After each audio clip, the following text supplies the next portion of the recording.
De quoi je me mêle sur rmc.fr et 01net TV. François Sorel. Chaque vendredi sur rmc.fr et 01net TV, c'est toute l'actualité high-tech et c'est de quoi je me mêle. Merci d'être là et d'être de plus en plus nombreux à nous retrouver. Tout à l'heure, c'est Pascal Petitpas qui nous fera l'amitié d'être avec nous. Pascal qui va nous présenter une solution de stockage dans le cloud perso et physique, c'est-à-dire qu'en fait, on a un boîtier à la maison pour stocker toutes ces données. Voilà, un cloud perso, ça peut être pas mal et ça a des avantages. On en parlera tout à l'heure avec Pascal Petitpas. Mais auparavant, Pépé Garcia est là pour notre sélection de Noël. Deuxième partie. Salut mon Pépé. François, tout le monde. Comment ça va ? Je suis toujours en pleine forme. Voilà. C'est ça qui est bien. Et voilà, le thé vert du matin avec un petit peu de miel et moi je décolle. Le thé vert et le t-shirt vert aussi. Ah bah tiens, ouais, voilà. bah, J'ai fait comme exprès, ça. je pensais qu'on allait tourner ce fond vert pour embêter les techniciens et même pas, c'est un fond bleu donc ça se voit.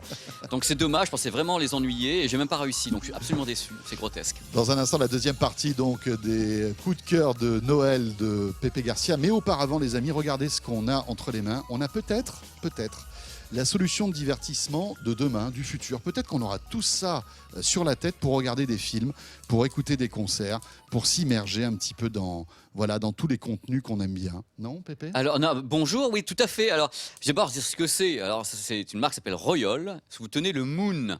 Je tiens le Moon. Vous tenez le Moon dans la main. Alors qu'on soit clair sur un point. Alors je vais le mettre. Donc Voilà. pendant ce temps-là, il ne faut pas que vous fassiez des petites bêtises ou des blagues parce que je verrai rien. Hein. D'accord, c'est très bien, je suis très content pour vous. Donc, alors, le truc, c'est que le Moon n'est pas un casque de réalité virtuelle. C'est-à-dire que c'est pas un casque qui a été conçu pour faire du gaming de tous les côtés, sur 360 degrés. Ce n'est pas ça du tout. Le Moon, c'est en fin de compte un concept qui permet de simuler un écran géant dans une salle de cinéma. C'est-à-dire que vous êtes assis dans la salle de cinéma et sous vos yeux, vous avez un écran à peu près le ratio, c'est comme si l'écran était d'une vingtaine de mètres d'en base et si vous étiez à 7-8 mètres de l'écran.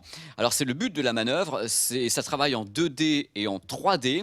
Alors ils ont foutu la gomme, entre guillemets, sur quand même les matrices sont à l'intérieur. Ce sont des matrices en AMOLED 1080p avec une résolution de 3000 ppi, donc c'est une résolution vraiment très finaude. Le produit est pliable avec une réponse de 0,1 millisecondes et un ratio de contraste annoncé, j'entends, pour 10 000 sur 1. Ça, ce sont les petits détails techniques. Alors, le truc qui est intéressant, François, c'est de vous le remontrer. Oui.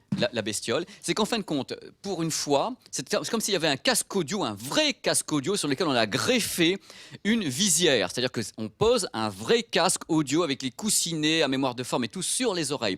Donc l'idée, c'est de faire une salle de cinéma. Avec réduction de bruit en plus. Il y a réduction de bruit de moins 22 dB. Parce que quand je l'ai mis en route, là, j'ai senti la réduction de bruit. La réduction de bruit est immédiate, donc vous avez la réduction de bruit, plus cet effet où on peut régler, si on a un problème, sans les lunettes, on peut régler en dessous, si on a un problème de vue, on peut régler ça. Donc il est adaptable sur le côté. Voilà, adaptable hop en là, hauteur, comme ça. avec la visière adaptable, tout est adaptable. Il serre un peu, mais sans plus, ça dépend de la taille de votre tête. À l'intérieur, la navigation se fait sur les bords des oreillettes, il y a un truc tactile, vous bougez vos doigts et vous naviguez dans une sorte de menu qui est façon PS4. Voilà, on sent que le menu est un peu copié sur la PS4 avec un module externe que François a dans la main. Sur ce module externe, on peut brancher directement un lecteur de Blu-ray ou une console ou n'importe quoi, ou bien également un téléphone, enfin un smartphone qui a une sortie MHL puisqu'il y a l'adaptateur. À l'intérieur, c'est reconnu immédiatement. Il reconnaît Donc un je peux maximum. regarder du Netflix que j'ai stocké sur mon iPhone, par exemple. Exactement. Non, je pense que... Je suis même pas sûr que ça non, fonctionne. la MHL est uniquement... elle n'est pas Lightning, mais peut-être y avoir un accessoire complémentaire, c'est de l'USB classique. D'accord. Mais J'espère qu'il n'y a pas des problèmes de droit et que ça marche. alors ça, les problèmes de droit, je ne peux pas vous en parler. Alors il y a 32 gigas de mémoire interne. Et le produit peut être Wi-Fi avec une batterie de 5 heures. On recharge ça en même temps. Donc le concept... Donc on a 5 heures de vidéo en fait. Oui, d'ailleurs dans l'avion on peut monter il y a 5 heures. Voilà. D'accord. C'est ce qui est annoncé par Royal. Tout ça, c'est les données de base que je vous donne. Alors moi, j'ai passé beaucoup de soirées devant cette chose pour essayer de comprendre, en fin de compte, ce que ça pouvait m'apporter ou ne pas m'apporter. Moi qui suis un fan de vidéoprojection. Alors le premier truc, c'est que le casque est lourd. Oui, c'est vrai qu'il est lourd. Il faut savoir, vous avez un truc sur la tête qui ne fait pas 200 grammes. C'est super lourd. Il y a un côté... Si on le compare juste, excuse-moi, mais Oui. si on le compare avec par exemple le PlayStation VR, c'est pas le même concept. qui n'est pas tout à fait le même concept, Ouais. mais qui est quelque chose qui englobe le Il est visage, plus léger. etc. Il est vachement plus léger et beaucoup plus confortable. Oui, alors le problème qu'on a tout de suite avec ce produit, d'abord, ça vous appuie bien les oreilles et les yeux. Oui. Et le nez... Et le nez. C'est-à-dire que comme la visière est lourde, parce qu'à l'intérieur il y a tout le matos entre guillemets, la visière est lourde, elle appuie beaucoup. Enfin, cela dit, tous les deux, on a un nez quand même un peu Oui, bon, atypique. c'est à la base du nez qu'on prend. Je veux dire, c'est pas sur la longueur, mon cher François. Donc c'est en haut du nez que ça se passe, pas là-bas, c'est le haut du nez, et ça s'appuie bien. Je peux vous garantir, au bout d'une soirée, vous êtes un petit peu marqué, voilà, c'est qu'à dire. Alors techniquement, qu'est-ce que j'en ai pensé? J'ai balancé des tas de fichiers dessus. Je me suis amusé. Alors le problème, pour moi, c'est le problème optique qu'on a. C'est-à-dire d'abord régler la netteté des deux points de vision, c'est un peu compliqué. Et après, on sent qu'ils ont travaillé l'optique pour justement créer cet effet d'écran de 20 mètres, mais ils ont beaucoup trop travaillé l'optique, ça fait qu'il y a des flous. En fin de compte, on sent qu'ils ont poussé au maximum ce qu'on pouvait pour faire. qu'on ait cette impression de gigantisme Voilà. d'écran, en fait. Ils ont travaillé beaucoup l'optique, ce qui fait qu'à mon avis, ce que j'ai remarqué, c'est qu'on comme un grand angle à l'envers. Voilà, c'est ça. On a du mal à avoir une netteté parfaite sur l'ensemble de l'image. Ça, c'est embêtant. Mais c'est pas monstrueux. Mais pour moi, il y a ce problème-là. Pour moi, le problème, il est optique. La qualité de l'image, quand on arrive à régler à la limite, on ferme un œil, ça va mieux, tu vois. Mais non, mais c'est pas. C'est un peu con, on dit ça. Mais en fait, à un moment donné, j'ai essayé de jouer Jojo le borgne, en fermant un œil. Ah, bah c'est super, tu ouvres les deux. D'abord, tu as l'impression de loucher un petit peu, et justement parce que et puis l'optique est un peu voilà, il y a une anamorphose, mais l'image en elle-même. Comme tu aimes beaucoup les USA, ça fait Born in the USA en plus. Alors là, écoutez, si vous aimez Bruce Springsteen, François vous dédie cette blague, C'est pour qui moi. est absolument, c'est pour lui, qui est ce que j'ai entendu de mieux dans ma vie. Enfin, il y a Born to be Alive aussi. Mais Oui, ça, alors là, c'est la version ça, Patrick c'est la version Hernandez française. maintenant, mais franchement, je crois que c'est Ça suffit. l'école du rire, Ouais, messieurs, ouais. dames. Bienvenue D'ailleurs, dans le spectacle. j'enseigne Voilà. tous les dimanches à la MJC Bienvenue dans de le spectacle de la Juvisy, si décadence vous de la voulez. langue française. Mais quelques petites blagues. Alors, Mais franchement, l'image est. Attendez, je n'ai pas fini. L'image en elle-même. voilà, quand on met des bons fichiers en 1080p, c'est excellent. J'étais un peu scié par la définition de l'image. C'est-à-dire que la définition de l'image m'a bluffé. C'est-à-dire que vraiment, quand on arrive à régler à peu près le truc, c'est assez bluffant. On sent qu'ils ont bossé sur les matrices, il y a du contraste, il n'y a pas beaucoup de rémanence. Les couleurs sont un petit peu fausses, mais on peut corriger 2-3 trucs. Mais globalement, s'il n'y avait pas tous ces trucs autour, le son est super parce qu'on a un casque sur les oreilles qui appuie vraiment, enfin qui appuie, oui, qui vous immerge vraiment dans quelque chose. Donc le produit n'est pas tout mauvais, n'est pas tout bon. On sent que peut-être la deuxième ou troisième génération, ils vont réussir peut-être à corriger un peu l'optique, à faire ça un peu plus léger. Mais globalement, je n'ai pas été totalement convaincu et pas totalement repoussé. C'est ça le truc. Mais voilà, on rappelle son nom, c'est le Royal Moon. On a donné le prix ou pas? Ah oui, ça coûte quand même 900 boulasses. Donc c'est normal, il y a l'électronique dedans, vous avez tout dedans. C'est pas un casque passif, c'est un casque actif. 10 ans de cinéma, les amis. Voilà, actif, mais vous avez... et voilà, c'est à essayer, mais si vous le voyez quelque part, essayez, peut-être vous avez un avis. Ça se trouve facilement Je sais pas. C'est un truc un peu... Je sais pas, j'étais derrière un camion, le camion a accéléré, il y avait ça dedans. C'est qui est trompé. Et puis j'étais là, mais c'est quoi? C'est peut-être mon Royal. C'est mon Royal Moon. Allez, Walking on the Moon. Voilà, fallait que je la fasse, c'est police. Merci. Allez, la suite. Et après, tu te moques de mes blagues. Oui, Bon, moi je fais pire. on enchaîne avec des rumeurs concernant le Galaxy S8, les amis. On l'attend, ce téléphone. Et Samsung aussi, j'imagine, l'attend. Voilà. Pour essayer d'oublier toutes les difficultés de l'année 2016. Ce Galaxy S8 serait sans doute lancé en avril prochain, enfin en tout cas avant l'été, visiblement.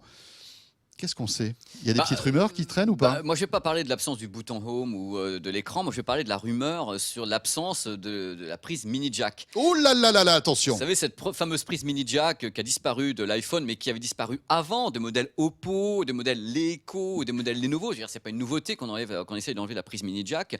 Mais là, les rumeurs sont insistantes sur le fait que peut-être sur ce modèle, Samsung franchirait le pas. Alors justement, j'ai parlé des autres marques avant pour pas qu'on dise oui, Samsung copie Apple, parce que Apple n'a pas été le premier à enlever la prise mini jack. Dans ce cas-là, Samsung copierait également Oppo, Lenovo et Leco, les Chinois. Donc, alors l'idée par rapport à l'absence de prise mini jack sur l'iPhone 7, ce que moi je note, c'est que si en effet on enlève la prise mini jack sur le S8, il nous resterait l'USB Type C, qui est vraiment un standard, entre guillemets, large.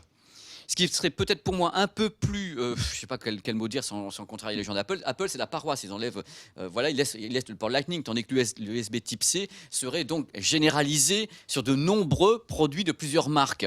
Donc, si on l'enlève et si à la place, on peut mettre justement un petit DAC derrière avec bien sûr la prise mini jack pour brancher les trucs, il y a peut-être un petit peu plus de légitimité et un peu moins d'affolement qu'il peut y avoir uniquement avec la paroisse Apple, où on est un peu bridé avec cette prise propriétaire. délétère. Non, ce qui est embêtant, c'est qu'avant, on achetait un casque pour tous les devices et demain, il va falloir changer. Non. Bah oui, non, mais il faudra mettre un adaptateur, quoi. Mais l'adaptateur, vous savez, c'est un truc qui fait 1,5 cm Ouais, mais au bon. bout du smartphone. Ça m'aurait, entre guillemets, ennuyé s'il fallait balader un DAC Ouais, de mais 3 km. c'est un petit truc qu'on peut perdre, etc. Moi, la Exactement. dernière fois, c'est ce qui m'est arrivé. Regardez, je voulais me brancher mon téléphone parce que la voiture dans laquelle j'étais, il n'y avait pas de Bluetooth. Et je me suis retrouvé comme un imbécile avec mon iPhone 7 en cherchant la prise mini jack. Et là, j'étais mort de rire parce que j'avais même acheté le câble qu'il fallait, en fait. Et j'avais complètement oublié que j'avais plus de mini jack sur l'iPhone 7. Oh bah écoutez, Voilà. comment dire, je ne sais pas quoi répondre à cela, mais vous Non, avez mais entièrement c'est raison. Mais vous avez entièrement raison. Le truc, c'est que maintenant, je pense sincèrement que je ne vais pas m'avancer, je pense qu'ils vont essayer de le faire. Parce que quitte à lancer un modèle Oui, bien sûr. novateur, on a parlé la semaine dernière du Bluetooth Oui. 5.0, je ne sais pas s'il sera dedans ou pas.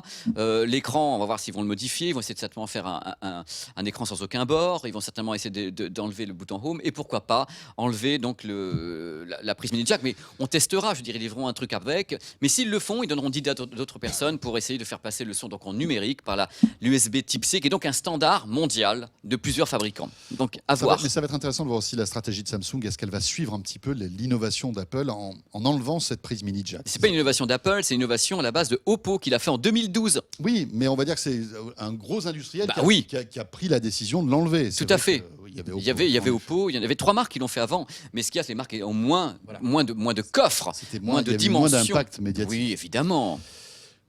Pépé, on enchaîne maintenant avec la deuxième partie de ta sélection de cadeaux de Noël. Yes. Et on repart avec les casques. J'aime bien les casques. C'est important. Et vous savez que le marché des casques se pose toujours. C'est délirant. Je veux dire, casque, enceinte, ça se vend comme des petits pains. Bien Hein. sûr. C'est du délire comme ça se porte bien. Donc les casques, vous avez quelques petites idées de cadeaux comme ça. Denon, marque qu'on aime bien aussi. Le MM200, qui est une valeur sûre. Autrement, valeur sûre, c'est le Marshall Major 2 qu'on voit sur la tête de plusieurs personnes parce qu'il y a des promos de tous les côtés. C'est un casque qui fait le boulot. Beaucoup de médiums. Ouais, et donc, puis il a un look sympa. il a Moi, un j'aime look bien. sympa. Il y a le côté Oui, Marshall, un le peu, Marshall, ampli guitare, voilà, etc. ampli guitare, voilà, c'est super cool. Yamaha qui a toujours des bons produits, hein, le HPH 200. Toujours Fidelio, une marque que j'aime beaucoup. Fidelio parce qu'ils bossent bien, les gens de chez Fidelio, enfin Philips Fidelio avec le X2. Sennheiser, les marques aussi qui sont. C'est les valeurs sûres que je vous donne, hein, le Momentum 2.0. Si vous avez un peu plus de fric, il y a le BWP7. Alors là, BW, Bowers & Wilkins, on a un son vraiment. Vous damnez avec un son pareil. Et si vous avez vraiment des sous qui tombent du camion, voilà. Sennheiser HD 600 et surtout le Sennheiser HD 800, qui est un engin qui coûte 1100 €, mais Ouais. le son, ça c'est inattaquable. Tous sûr. les pros sont dessus, on mixe avec en Mais studio. c'est un casque aussi, un casque tellement il est gros, c'est un casque de moto aussi. Ça permet Oui, tout à d'éviter fait. de mettre un casque de moto. Ça protège même en cas d'accident. Vous avez évidemment. vous avez toujours raison, vous êtes mon patron, donc vous avez toujours raison, François, c'est Non, mais merveilleux. tellement il est gros ce Mais truc-là. taisez-vous, vous n'y connaissez Nawak là-dedans. Bon, réduction de bruit, il y a celui-ci que j'aime toujours beaucoup parce qu'on n'en parle pas assez. Réduction de bruit, c'est pas toujours des gros casques. Il y a quelquefois des petits casques, dont des Supra qui sont réduction de bruit. C'est l'AKG qui s'appelle N60NC. Il est tout mignon celui-là. Il est vraiment cool. Vous l'avez sur les oreilles dans l'avion, vous n'avez pas l'air d'un spoons. Donc c'est merveilleux. Il isole correctement avec un très bon son, le son AKG. Et vous voyez, c'est l'élégance incarnée. François, c'est dingue. Vous êtes tellement incarné, comme les ongles des pieds. Donc c'est merveilleux. Et Bravo. après, c'était pour moi. Et il y a le Sennheiser Bravo. Momentum Wireless également, qui est un excellent produit. On va également parler maintenant rapidement des écouteurs, donc des intras, c'est-à-dire écouteurs ou intras, avec une marque que j'aime beaucoup. On en parlera dans Power. C'est la marque RHA. Alors j'ai dit RA quelquefois. Je me suis fait engueuler par les gens de RHA qui m'ont dit dis pas RA, Pépé, parce que ça fait le Ça vous RH. va tellement bien. Ça vous va, en bien plus. sûr, c'est sympa. Le RHA quitte le navire. Donc, en même temps, c'est génial. Il y a 2 modèles d'écouteurs qui sont vachement bien. MA350 de RHA ainsi que RAS500. On en reparlera dans Power. C'est une marque qui monte. Il y a Jazz, les A-Jazz 5, valeur sûre également. Divacor, une marque française qui monte avec Divacor, Blue Skull et Red Skull qui sont déjà Avec passés. des bons rapports qualité-prix. Très. Et un produit coup de cœur depuis longtemps chez moi, le Yamaha EPH 100, qui est un excellent intra. Il y a Focal Sphere qui est bien aussi. Quelques petites enceintes, François, Allez, rapidos. on y va. Allez, JBL Go, vous savez, c'est tout petites JBL de toutes les couleurs. Voilà, on les voit derrière vous. Enfin, Ouais, c'est qui pour les coûte gens 20, qui ont- 30 euros. Voilà, c'est génial. Et l'équivalent chez Sony, c'est le X11, qui est un petit cube aussi. C'est les Magicubes qui font du son. Beoplay A1 également, petite enceinte. Sony XB3, toujours Sony avec les enceintes. Ce qui est bien, c'est que la plupart sont compatibles également. Là, on a perdu Pierre pour les non, mais images. il a, Je sais il a- plus c'est trop moi où il qui vais habite. trop vite, là. mais Pierre fait tout ce qu'il peut et c'est un garçon Non, mais formidable. c'est dingue. Le Sony XB3 qui Ça, c'est la Sony XB3 qu'on est en train de voir. voilà, pour tous ceux qui sont avec nous en XB3, vidéo. qui la plupart du temps les modèles Sony sont intéressants parce qu'ils sont LDAC, donc le Bluetooth avec du haut débit pour D'accord. avoir un son de meilleure qualité. Denon à Invaya, alors je vous la fais à Invaya à la playa, c'est plus simple. Invaya et Invaya Mini. Là, moi, je Mais non, vous ne savez plus quoi dire, mais moi aussi c'est Noël en même temps, j'ai le droit un peu de délirer. perds ma voix. C'est beau. Et Marshall Stockwell, toujours des antennes Marshall qui sont extraordinaires, qui me plaisent bien. Regardez le look de ce produit. On se croirait avec un ampli guitare de la CDC. Et vidéoprojecteur pour terminer, un petit modèle que j'aime beaucoup, salué par toute la presse également, donc nous. Sony VPL HW40ES, qui est un produit qui est un petit peu cher, mais ce qu'on peut trouver de mieux en LCD également, parce que la semaine dernière on a parlé d'un produit qui était du DMD. Là en LCD, j'aime beaucoup celui-ci. Et si vous avez du fric, il y a le Epson 9300 qui est Wobule, on en a parlé dans Power. Voilà, c'est merveilleux, c'est ma sélection. Ceci conclut les votes du jury de 01net de quoi je me mêle et Power. Écoutez, alors là, moi, je reste vraiment sans voix. Regardez, je n'en ai plus. Pépé, super. Attention, Power est en Ah vacances. bah ouais, Bah oui. c'est les vacances scolaires et donc comme j'ai à peu près 5 ans d'âge mental, je les prends également.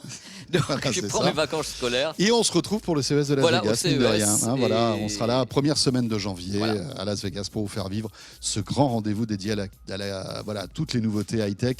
Je pense qu'il y aura beaucoup de choses, beaucoup de startups aussi françaises. On Oui. y sera sur le centre de la Poste.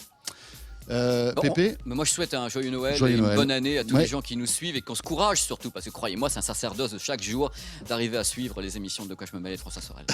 merci Et Pépé. de moi, Moi aussi, surtout, c'est moi pire, aussi, moi je- c'est pire. moi aussi, je t'aime. Moi aussi, I love you. Et pour terminer ce de quoi je me mêle dans un instant, ça sera avec Pascal Petitpas. À tout de suite. De quoi je me mêle sur rmc.fr et 01net TV.